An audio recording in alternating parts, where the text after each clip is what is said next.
بسم اللہ الرحمن الرحیم. ناظرین، ہٹ سٹوری کے ساتھ میں ہوں شمشاد مانگٹ. ناظرین، آج اسلام آباد میں کافی بھرپور سیاسی سرگرمیاں تھیں. قومی سلامتی کمیٹی کا اجلاس بھی ہوا، لیکن اس سے پہلے جب ریڈ زون میں رینجرز اور سیکورٹی کے دیگر ادارے آئے تو کہا جا رہا تھا کہ شاید الیکشن کمیشن آف پاکستان کو بڑا فیصلہ سنانے جا رہا ہے جس کا کوئی رد عمل آ سکتا ہے. لیکن بعد ازاں معلوم ہوا کہ چونکہ قومی سلامتی کمیٹی کا اجلاس تھا، اس لیے سیکورٹی پوائنٹ آف ویو سے رینجرز کو ریڈ زون میں بلایا گیا تھا. لیکن پھر 5 بجے جب عمران خان صاحب کی پریس کانفرنس آئی تو اس نے کافی جو ہے وہ گتھیاں سلجھائی. عمران خان صاحب کی طرف سے ایک بار پھر یہ کہا گیا ہے کہ انہوں نے ٹیپ ریکارڈر کروا کے رکھ دیا اور وہ سازش کے تمام کرداروں کو بے نقاب کر دیں گے، اور انہوں نے کہا کہ اگر ہمیں دیوار سے لگایا گیا تو پھر وہ کچھ بیان کریں گے جو اس سے پہلے منظر عام پہ نہیں آیا. تو عمران خان صاحب کے اس بیان کو عمومی طور پہ میڈیا جو ہے وہ ایک دھمکی کے طور پہ لے رہا ہے کہ انہوں نے یہ خاص دھمکی دیا اور خاص جگہ پہ اس پیغام کو پہنچایا ہے کہ اگر ان کے خلاف کوئی حتمی اقدام کیا گیا تو پھر وہ بہت کچھ بیان کریں گے. ناظرین، چونکہ عمران خان 3.5 سال وزیر اعظم پاکستان رہے ہیں، لہٰذا ان کے پاس ظاہر ہے کافی ساری باتیں ہوں گی.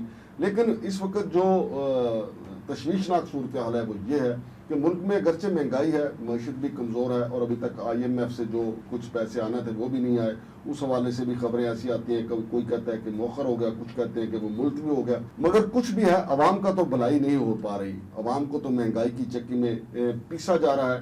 اور دوسری طرف ناظرین، یہ بھی بڑا صورتحال ہے کہ ہمارے تمام سٹیک ہولڈرز، تمام سیاسی جماعتیں بشمول ہماری اسٹیبلشمنٹ جو ہے وہ اس وقت یہ سوچنے کی بجائے کہ عوام کا کیا ہوگا، ملک کا کیا ہوگا، تمام کے تمام جو ہیں سٹیک ہولڈرز ایک دوسرے کو نیچا دکھانے کے لیے لگے ہوئے ہیں. اگر عمران خان صاحب کو دیکھیں تو وہ کہتے ہیں کہ وہ مسلم لیگ نون کے ساتھ نہیں بیٹھیں گے، پیپلز پارٹی کے ساتھ نہیں بیٹھیں گے، مولانا فضل الرحمان کے ساتھ نہیں بیٹھیں گے.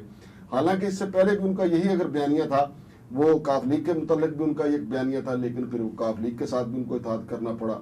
پھر اس کے علاوہ شیخ رشید کے متعلق بھی جو کلمات وہ ادا کرتے رہے، پھر ان کے ساتھ بھی بیٹھنا پڑا.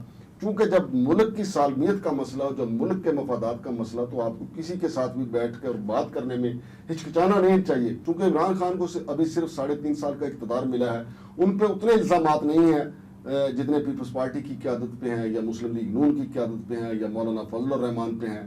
اور لہٰذا تمام سٹیک ہولڈرز کے لیے ضروری ہے کہ وہ مل بیٹھیں اور اس بات کو پہ غور کریں کہ پاکستان کا کیا ہوگا، پاکستان کی بہتری کے لیے کیا ہو سکتا ہے، اور کس طریقے سے ملک کو ترقی کی طرف لے جایا جا سکتا ہے. اور اس وقت جو کشتی ہماری معیشت کے حوالے سے چکولے کھا رہی ہے اس کو کیسے بچایا جا سکتا ہے. تو ناظرین، یہ کام جو ہے، عوام تو چونکہ نعرے لگتے ہیں، دیگیں پکتی ہیں، تو عوام ہر جلسے میں موجود ہوتے ہیں. اگر مسلم لیگ نون کے جلسے دیکھیں تو وہاں بھی رش ہی رش ہے، PTI کے جلسے دیکھیں تو وہاں بھی رش ہی رش ہے. لیکن سوال یہ ہے کہ مجموعی طور پہ عوام کو کچلا جا رہا ہے، اور یہ سلسلہ کب رکے گا، یہ ہمارے تمام سیاسی پارٹیوں نے اور ہماری اسٹیبلشمنٹ نے سوچنا ہے کہ عوام کی بھلائی کیسے ہو سکتی ہے. اگر عمران خان کے خلاف ایسا کچھ ہوگا تو یقینی طور پہ عمران خان کی طرف سے رد عمل آئے گا. لہذا ہماری اسٹیبلشمنٹ کو بھی یہ سوچنا چاہیے کہ رول آف لا جو ہے اس ملک کے لیے بہت ضروری ہے. اگر ملک میں رول آف لا نہیں ہوگا تو پھر جس کی جو مرضی ہے. ویسے بھی اگر آپ دیکھیں، سیاسی ہجان جو ہے ملک میں بہت زیادہ بڑھ چکا ہے. ہر بندہ سوشل میڈیا کی وجہ سے اپنی اپنی بولی بولتا ہے، اور جو بولی بولتا ہے وہ کہتا ہے کہ میں ہی سچ ہوں. اور ابھی آڈیو ٹیپس اور ویڈیو ٹیپس کا دور چل رہا ہے. ایک ٹیپ آتی ہے، پھر دوسری ٹیپ آتی ہے. لیکن دیکھیں ناظرین، وہ یہ سچکے تو ہیں ٹیپوں کے، آڈیو ٹیپس کے. عوام کو اس کا کچھ فائدہ نہیں ہے، اور نہ ہی فائدہ ہوگا، نہ ماضی میں ہوا، نہ ابھی ہوگا. البتہ اس کا تھوڑا بہت اثر جو ہے ہر پارٹی کے خلاف جو آڈیو یا ویڈیو ٹیپ آتی ہے اس پارٹی کو تھوڑا بہت نقصان کچھ دنوں کے لیے ہوتا ہے. لیکن پھر عوام بھول جاتے ہیں، کیونکہ عوام کے دکھ اور غم ہی اتنے ہیں کہ وہ بھولنے پہ مجبور ہو جاتے ہیں. لہٰذا ضروری یہ ہے کہ قومی سلامتی کمیٹی کے اجلاس بار بار ہوں، دن میں 2 بار ہوں، لیکن سوچا یہ جائے کہ پاکستان کی فلاح کس میں ہے. اپنی ایگو کا کوئی بھی نہ سوچے. عمران خان صاحب بھی یہ سوچے کہ وہ جلسے ابھی حال ہی میں انہوں نے جو پریڈ گراؤنڈ میں جلسہ کیا، میں سمجھتا ہوں کہ اس جلسے کا کوئی تک نہیں تھا. وہ جلسہ اگر انہیں کرنا تھا تو لاہور میں کرنا چاہیے تھا، جہاں پہ پنجاب میں ضمنی انتخابات ہو رہے ہیں. لیکن یہاں پہ ایک بڑا جلسہ کیا گیا، پھر وہی پرانی تقریر بھی دہرائی گئی. اور عمران خان کے ساتھ اب یہ بات تو لطھی ہو گئی ہے کہ وہ جلسہ ہو، لانگ مارچ ہو، دھرنا ہو یا کارنر میٹنگ ہو، وہ تقریر پرانی ہی کرتے ہیں. اس کا صرف ان کو تھوڑا سا فائدہ یہ ہوا ہے کہ جو مراسلے والی جو بات ہے، مراسلہ سازش والی جو بات ہے، وہ بیانیہ ضرور ان کا تقویت پکڑتا ہے، لیکن باتیں وہ ساری کی ساری پرانی کرتے ہیں۔ اس لیے اب تو میں یہ سمجھتا ہوں کہ عمران خان کو سٹیج پہ کھڑا کر کے، جس طرح عطاء اللہ عیسیٰ خیلوی یا ابرار الحق کو کھڑا کر کے وہ لپسنگ کرتے ہیں، گانا ان کا جو ہے ڈیک میں ویسے چلتا ہے جو پہلے سے انہوں نے اسٹوڈیو میں ریکارڈ کیا ہوتا ہے، تو اب عمران خان صاحب کی بے شمار تقریریں ریکارڈ ہو چکی ہیں، تو عمران خان صاحب کی پرانی تقریریں چلا دیا کریں، عمران خان لپسنگ کیا کریں، چونکہ باتیں تو وہ ایک ہی کرتے ہیں، لہذا عمران خان صاحب بھی قوم پہ رحم کھائیں۔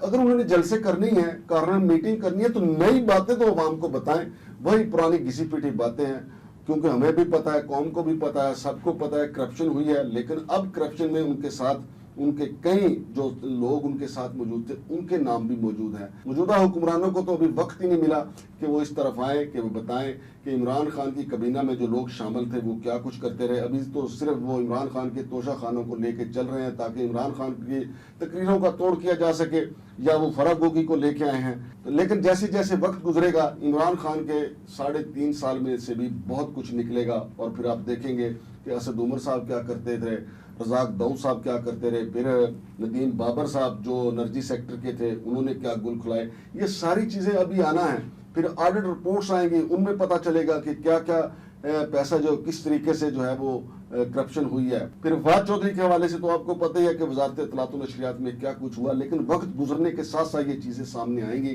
البتہ آپ جتنا مرضی ایک دوسرے کو دھوئیں، جتنے مرضی الزامات لگائیں، لیکن ایک بات پہ تو طے ہونا چاہیے کہ پاکستان کے خلاف کچھ نہیں ہونا چاہیے، پاکستان کی عوام کے خلاف کچھ نہیں ہونا چاہیے۔ پاکستان کے عوام جو ہے وہ کسی اور سہانے کے متحمل ہو ہی نہیں سکتے، بلکہ پاکستان کے عوام تو ہیں وہ مزید مہنگائی کے بھی متحمل نہیں ہو سکتے، لیکن حکمران بتا رہے ہیں کہ مہنگائی بھی مزید ہوگی، اور جو ہمارے حکمرانوں کے، جو تمام سٹیک ہولڈرز کے یا ہماری اسٹیبلشمنٹ کے جو طور اتوار بتا رہے ہیں، خدا نخواستہ کوئی بڑا سانحہ نہ ہو جائے، لیکن ان کو اس بارے میں فی الحال تو کوئی فکر نہیں دکھائی دے رہی۔ سب ایک دوسرے کی ایگو توڑنے کے لیے، ایک دوسرے کو نیچا دکھانے کے لیے لگے ہوئے ہیں۔